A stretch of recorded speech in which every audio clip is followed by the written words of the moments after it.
पश्चिम Bengal, Kerala, Tamil Nadu.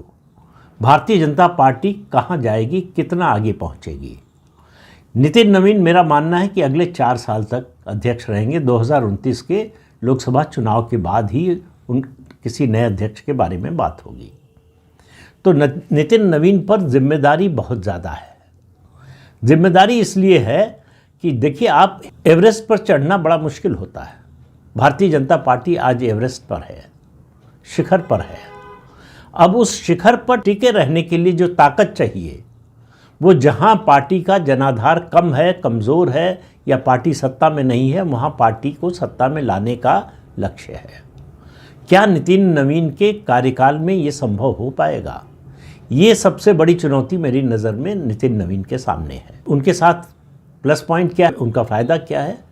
Hand holding के लिए इतने बड़े बड़े लोग हैं जो नितिन नवीन को अपना प्रतिद्वंदी नहीं मानते, जो नितिन नवीन में भारतीय जनता पार्टी का भविष्य देखते हैं, वो अपना भविष्य देखने की कोशिश नहीं कर रहे हैं।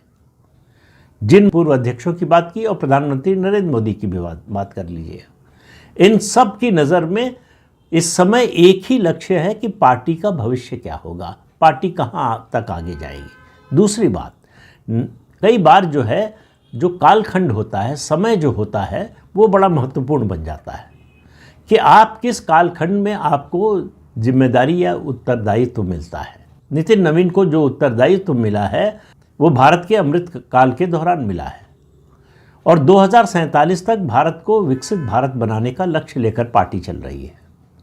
इस कालखंड में उनकी जो भूमिका होगी पार्टी को आगे बढ़ाने में, वो बहुत महत्वपूर्ण होगी, और उनके सामने फेल होने का विकल्प नहीं है।